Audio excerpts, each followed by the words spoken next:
আউযুবিল্লাহি মিনাশ শাইতানির রাজিম। বিসমিল্লাহির রহমানির রহিম। আমি মোহাম্মদ মিজানুর রহমান, সহকারী শিক্ষক, জাফরি মহারাজ উচ্চ বিদ্যালয়, দারঘাট, সামনে ফেনী। আমি দশম শ্রেণীর ছাত্রছাত্রীদেরকে আজকে জাফরি মহারাজ উচ্চ বিদ্যালয়ের ইসলাম ও নৈতিক শিক্ষা বিষয়ে অনলাইন ক্লাসে বসার জন্য আহ্বান করছি। সুপ্রিয় শিক্ষার্থীরা, তোমরা ইসলাম ও নৈতিক শিক্ষা বইটি হাতে নাও এবং সুন্নাহ, শরীয়তের উৎস, সুন্নাহ দ্বিতীয় উৎস সুন্নাহ, সুন্নতের প্রকারভেদ, হাদিস সংরক্ষণ ও সংকলন, এই বিষয়গুলোর উপর আমরা আলোচনা করব। সুপ্রিয় শিক্ষার্থীরা, তোমরা দেখো, শরীয়তের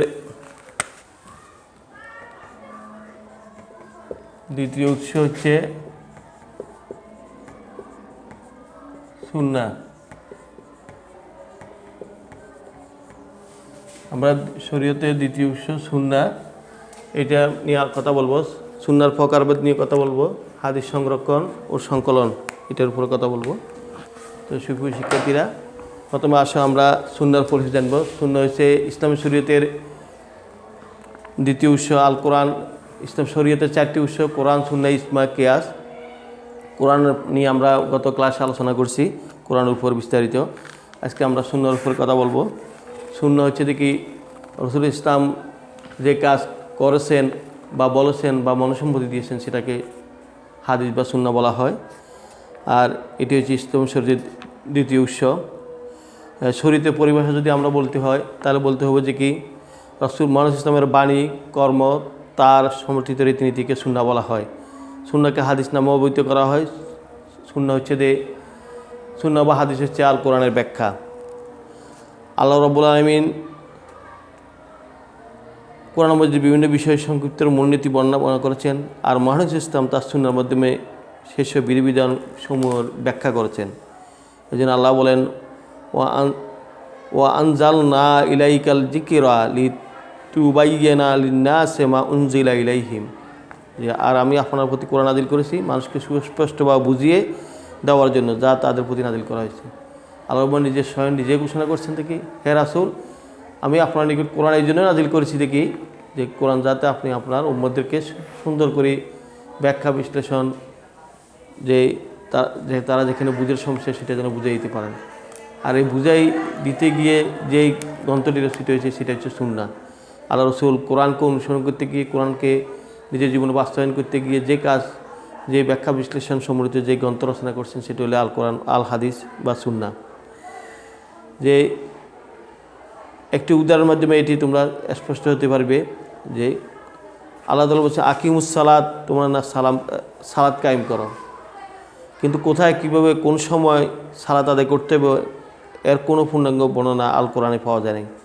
আল্লাহ শুধু কিছু আকিমুস সালাত ওয়া আতুজ যাকাত আমরু বিল মারুফ ওয়া নাহি আনিল মুনকার, তোমরা সালাত কাজ করো, তারপর যাকাত দাও, তার সৎ কাজ দাও, অসৎ কাজ থেকে নিষেধ করো। কিন্তু এগুলো কীভাবে করতে হবে, কখন করতে হবে, কাদের সাথে করতে হবে, কোন পদ্ধতিতে করতে হবে, এটা কিছুই বলে নাই। আর এটার বলা যেই না বলাটা, যেই আল্লাহ রাসূল এগুলো করার যে পদ্ধতি দেখা দিয়ে গেছেন, সময়, স্থান, কাল, প্রেক্ষাপট দেখা দিয়ে গেছেন, সেটাই হচ্ছে কোরআনের ব্যাখ্যা, আর সেটাই হচ্ছে সুন্নাহ। দেখতে পাই যে কি তোমরা দেখো যে আল কোরআন, রাসূল করিম ইসলাম ব্যাখ্যা, তিনি সালাতের সমস্ত নিয়মকানুন তার হাদিস বা সুন্নাহ এর মাধ্যমে বিশ্লেষণ করছেন। আল কোরআন নির্দেশ ও সুন্নাহর বর্ণনার মাধ্যমে সালাত প্রতিষ্ঠা হয়েছে। মূলত সুন্নাহ বা হাদিস হল আল কোরআন পরিপূরক। কোরআন একে শরীয়তের দলিল হিসেবে আখ্যায়িত করেছেন। ওমা আতাকুমুর রাসূলা ফাখুযুহু ওমা নাহাকুম আনহু ফান্তাহু। আল্লাহ বলছেন যে রাসূল তোমাদের যা দেন তা তোমরা গ্রহণ করো, আর তোমাদের যা নিষেধ করে তা থেকে বিরত থাকো।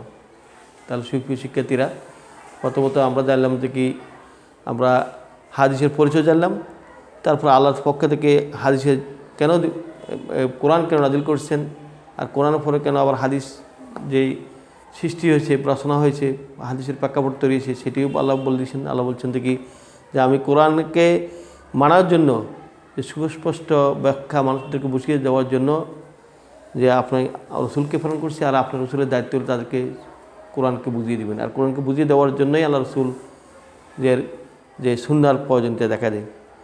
আর আর সেটার উদাহরণ দিয়ে আমরা বলছি আল্লাহ রসুল বলছেন, আল্লাহ রাব্বুল বলছেন আকিমুস সালাত, নামাজ কায়েম করো। কিন্তু নামাজ কীভাবে কায়েম করতে হবে, কখন কায়েম করতে হবে, কোথায় কায়েম করতে হবে, সেই জিনিসগুলো আমরা আল্লাহ রসুলের জিন্দিগিতে, আল্লাহ রসুলের সুন্নাহ হাদিসের মাধ্যমে আমরা পেয়েছি। এই জন্য কোরআন হচ্ছে, হাদিস হচ্ছে কোরআনের ব্যাখ্যা। আর আল্লাহ রসুল আল্লাহ রাব্বুল অপরাধে নিজেই বলছেন, স্বয়ং নিজে ঘোষণা করছেন দেখি, হে আমার উম্মতেরা, হে আমার বান্দারা, তোমরা রসুল যা দে তা গ্রহণ করো এবং তিনি যা নিষেধ করেন তা থেকে বিরত থাকো। তাহলে এই আমরা তিনটি আয়াত থেকে আমরা যে হাদিসের গুরুত্ব বুঝতে সক্ষম হলাম। এবার আসো আমরা আরও সংক্ষেপে হাদিসের সংজ্ঞাটা জানবো। তাহলে হাদিস শব্দের অর্থ কথা, বাণী, শরীয়তের পরিভাষায় হাদিস বলা হয় মহানবী ইসলামের বাণী, কর্ম ও মনসম্মতিকে হাদিস বলা হয়। যেটা আমি শুরুতে বলছি, রাসূল ইসলামের কথা, কাজ, মনসম্মতিকে হাদিস বলা হয়। হাদিসের দুটি অংশ, একটি হলো সনদ আর একটি হলো মতন। যে সনদ হলো রাসূল করিম সাল্লাল্লাহু আলাইহি ওয়াসাল্লামকে শুরু করি যে সাহাবী, তাবি, তবে তাবিন, যে পরস্পরা, সেটাকে বলা হয় সনদ। যে পরস্পরা হাদিস বর্ণনা পরস্পরা সূত্রকে, রাবির পরস্পরা সূত্রকে বলা হয় সনদ। আর হাদিসের যে মূল ইবারত, মূল যে কথা, সেটাকে বলা হয় মতন। তাহলে তোমরা আজকে সনদ কাকে বলে এবং মতন কাকে বলে সেটা পরিচয় জানতে সক্ষম হলে এই বুঝেই আমরা তাহলে হাদিসের প্রকারভেদ জানবো। সুন্নাহর প্রকারভেদ তথা হাদিসের প্রকারভেদ। হাদিস প্রথমত মতন বা মতনের দিক থেকে হাদিসকে তিন ভাগে বিভাগ করা হয়েছে, কাউলি, ফেলি, তাকরিরি। তাহলে আমরা কাউলি হাদিস কি? কাউলি হাদিস হচ্ছে যেটা রাসূল ইসলামের মুখ থেকে নিশ্চিত কথা, সেটা হচ্ছে কাউলি হাদিস। আর ফেলি রাসূল ইসলাম যেটা করেছেন, নিজের নিজে করে দেখে দিয়ে গেছেন, সেটা হলো ফেলি হাদিস। আর রাসূল ইসলাম বলেন করেনি, কিন্তু সাহাবারা তার সামনে করেছেন, কিন্তু তিনি উপস্থিত ছিলেন, তিনি বিরোধিতা করেন নাই, সম্মতি দিয়েছেন, সেটিকে বলা হয় যে তাকরিরি হাদিস। তাহলে আমরা আজকে মতনের দিক থেকে তিন প্রকার হাদিস জানলাম, কাউলি, ফেলি, তাকরিরি হাদিস।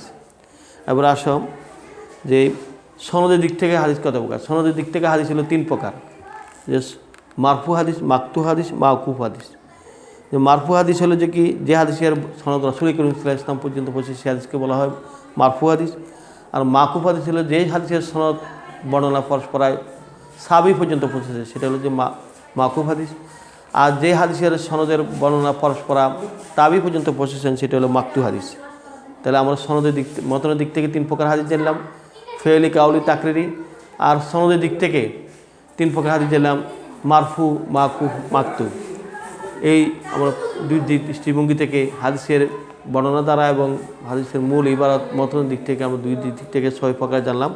তোমরা এই সব প্রকার হাদিস তোমাদের মন মগজে রাখার জন্য চেষ্টা করে আমরা এগুলো আরও ভালোভাবে পড়ে নিবে।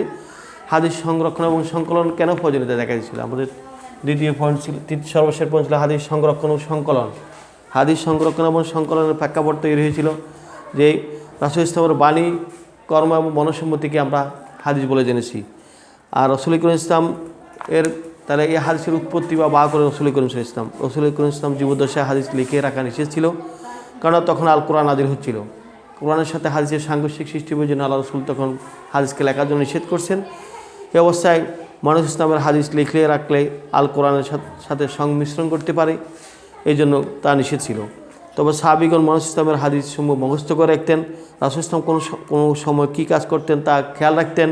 আরবদের স্মৃতিশক্তি ছিল অসাধারণ, তারা একবার বা স্মৃতি ধারণ করলে তা কখনো ভুলতেন না।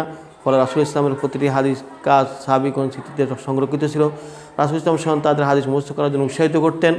তিনি বলেন, আল্লাহ যে ওই ব্যক্তির জীবন উজ্জ্বল করবেন যে তার কথা শুনে তা মুখস্থ করে ও সঠিক রূপে সংরক্ষণ করে রেখেছেন। আল্লাহ রাসূল এভাবে সাহাবাদেরকে হাদিস সংরক্ষণ বহু উৎসাহ দিয়েছেন।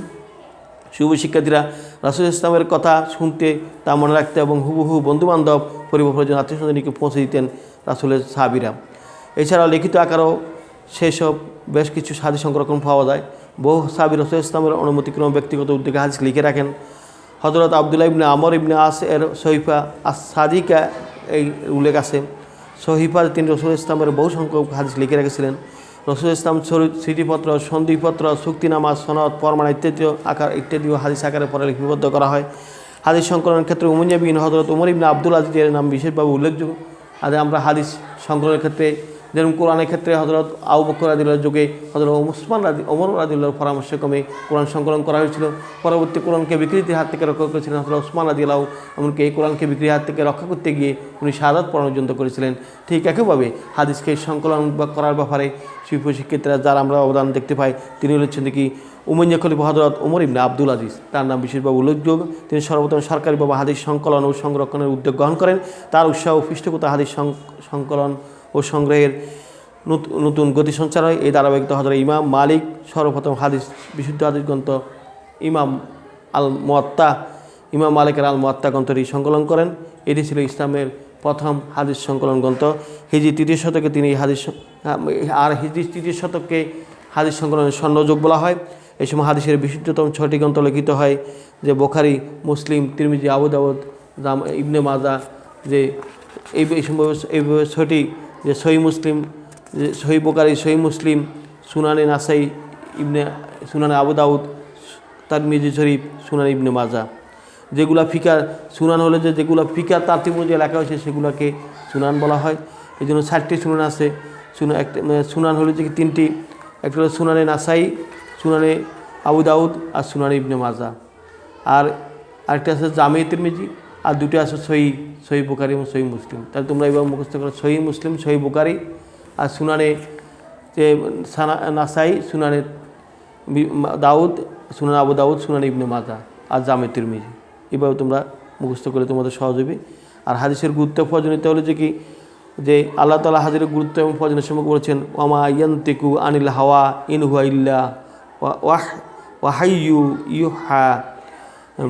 আল্লাহ বলছেন, আর তিনি যে নিজ ভূমিতি থেকে কোনো কথা বলেন না, তা তো ওহী, যা তার প্রতি প্রত্যাদেশ হয়। সূরা আন-নাজম। মানে আল্লাহ তাআলা এখানে বলতে চাচ্ছেন যে আল্লাহ আর তিনি নিজ প্রবৃত্তি থেকে কোনো কথা বলেন না, তা তো ওহী, যা তার প্রতি প্রত্যাদেশ হয়। মানে রাসূল ইসলাম কখনো নিজ থেকে কোনো কিছু কথা বলেননি। তিনি যেটা আল্লাহ জিবরাইল ইসলামের মাধ্যমে আল্লাহর পক্ষ থেকে ইলহাম প্রাপ্ত হয়েছেন সেটিও বলেছেন, সে অনুযায়ী নিজের জীবনকে পরিচালনা করতেছেন। এই জন্য হাদিসে এক ধরনের ওহী। এই জন্য হাদিসের মধ্যে যে কথাগুলো সরাসরি আল্লাহর পক্ষ থেকে এসেছে এবং রাসূল শুধু মুখ দিয়ে বলেছেন, সেটাকে বলা হয় মানে বাসা সব কিছু আল্লাহর, কিন্তু রাসূল শুধু বলেছেন, সেটাকে বলা হয় হাদিসে কুদসি। আর বাকিগুলো হচ্ছে যে হাদিসে গায়রে কুদসি। যে হাদিসে কুদসি হচ্ছে আল্লাহর, বাসা হচ্ছে আল্লাহর। তো এই শিক্ষার্থীরা, এই জন্য আমাদেরকে হাদিসের গুরুত্ব এবং প্রয়োজনীয়তা আমাদের নিকট আসছি। রাসূল করিম সাল্লাল্লাহু আলাইহি ওয়াসাল্লাম বিদায় হজরত ভাষণে যে কোরআন এবং হাদিসের গুরুত্ব বলতে গিয়ে বলছেন, তারাকতু ফিনকুম আমরাইন লান তাদুল্লু মা তামাসসাকতুম ফিহিমা কিতাবাল্লাহি ওয়া সুন্নাতু রাসূলুল্লাহ। আমি তোমাদের মধ্যে 2টি বস্তু রেখে যাচ্ছি, যতদিন তোমরা এই 2টি বস্তু কোরআন এবং সুন্নাহকে আটকে ধরে থাকবে, তোমরা কখনো পথভ্রষ্ট হবে না। শিক্ষার্থীরা, আজকে আমরা যারা মুসলমান, তোমরা যারা আজকে ক্লাসে আসো, তোমরা হচ্ছে আমরা রাসূল হযরত আল্লাহর বান্দা রাসূল ইসলামের উম্মত, শেষ নবী আখির নবী হযরত মুহাম্মদ উম্মত। সেই হিসেবে তোমাদেরকে তোমাদের জীবন, ব্যক্তিগত জীবন থেকে আন্তর্জাতিক পর্যন্ত জীবনকে পরিচালনা করতে হলে, পরকালে সফলতা পেতে বলে এবং দুনিয়াতে আখিরাতে নাজাত পেতে হলে তোমাদেরকে অবশ্যই এই তারাকতু ফিকুম আমরাইন লান তাদুল্লু মা তামাসসাকতুম বিহিমা কিতাবাল্লাহি ওয়া সুন্নাতি রাসূলিহি। এই কথার আলোকে তোমাদেরকে এই কোরআন সুন্নাহকে আটকে ধরে নিজের জীবনকে পরিচালনা করতে হবে। আল্লাহ রাব্বুল যেন আমাদের সবাইকে আমাদের এই আল্লাহর কোরআন রাসূলের হাদিস অনুযায়ী নিজের ব্যক্তিগত জীবন থেকে সকল বিভাগে আমরা যে অবস্থানে থাকি না কেন, সে অবস্থানে এই 2টি জিনিসকে সামনে রেখে আমাদেরকে নিজের জীবনকে পরিচালনা করার তৌফিক দান করেন, যাতে করে আমরা দুনিয়াতে সফলকাম হব এবং পরকালে নাজাত পাবো। এই জন্য তোমাদেরকে আমি আজকে এই সপ্তাহ থেকে এই হাদিসের প্রকারভেদ, হাদিসের পরিচয়, হাদিসের গুরুত্ব এবং হাদিসের প্রয়োজনীয়তা, হাদিস সংরক্ষণ এবং সংকলনের যে কথাগুলো সংক্ষেপে আলোচনা করছি, এগুলো আরও ভালোভাবে তোমরা বিস্তারিত জানবে। সে আলোকে তোমরা তোমাদের মন মগজের হৃদয়কে ধরে রাখার চেষ্টা করবে এবং সে অনুযায়ী নিজেদের জীবনকে পরিচালিত করবে। এমনকি এখান থেকে যদি কোনো প্রশ্ন আসলে তোমরা উত্তর ভালোভাবে পড়ে নিলে উত্তর দিতে পারবে, এই আশাবাদ ব্যক্ত করে শুরু থেকে শেষ পর্যন্ত অনলাইন ক্লাস থাকার জন্য তোমাদেরকে স্বাগত জানিয়ে পরবর্তী ক্লাসে পরবর্তী বারে তোমাদেরকে সাথে দেখা হবে এই প্রত্যাশা রেখে আজকের ক্লাস এখানে শেষ। আল্লাহ হাফেজ।